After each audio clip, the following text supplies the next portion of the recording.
those pumpkin spice lattes you love almost didn't exist. This is how Starbucks went from almost crashing to rising like a phoenix by focusing on one area: company culture.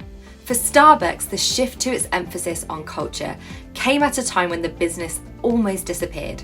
Yes, how would any of us get through a commute without our personalised coffee? In February 2007, right before the financial crisis, Starbucks started to lose its edge, committing a number of commercial faux pas. It forgot that excess doesn't bring success. As a result, Starbucks closed 900 stores, laid off hundreds of employees, and saw its share price drop by 40%.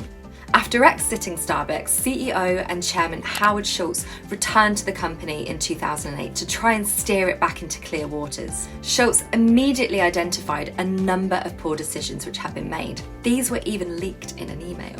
The biggest point Schultz made was that Starbucks company culture had taken a back seat. Due to lack of investment in culture, Starbucks teams were no longer highly trained or as deeply committed as they once were.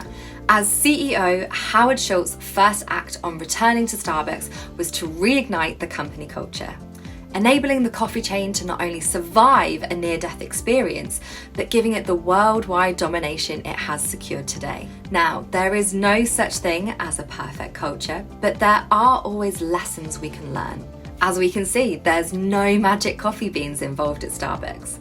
Instead, they put an emphasis on their people and their customers. While many coffee competitors may be trying to build their culture around making the world's best coffee, Starbucks have built their culture on the experience of being part of Starbucks.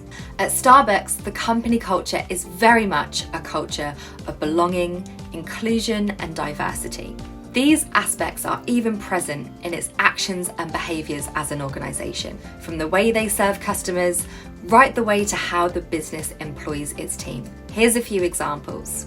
At Starbucks, they live inclusion and diversity through a number of culture initiatives. For example, they have a goal to employ 10,000 refugees globally and hire 25,000 veterans and military spouses. They actively hire individuals with disabilities, and in their human resource department, Mark, the head of human resources, is blind, and he actively supports the organisation in making Starbucks more accessible. In fact, at Starbucks, you're known as a partner, not just an employee. Even part-time staff in the US receive stock options and health insurance. And during that dismal year of the financial crisis, they were one of the few companies still investing in staff training and courses to provide individuals with credits to gain entry into higher education. If you're intrigued about more of their initiatives, download my ebook, The Ultimate Examples of Company Culture, where I list all of the benefits that Starbucks have available. Personally, from the Starbucks story, we can all learn 3 things to consider when it comes to company culture. Pain can often remind you that company culture matters. Even if your company has gone through a rough time, it can still come out better and stronger than it was before. Don't see the issue as a setback, but a step in the right direction. Starbucks reassessed where they were going and got their team involved in the culture change. Double down on what you do best in your company culture.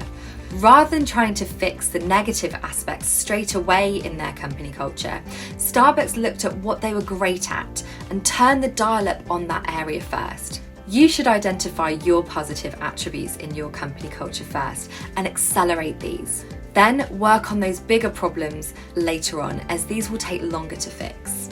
Give meaning to your mission. It's easy to dismiss mission statements as fluffy words that don't provide any real action, but the opposite is true.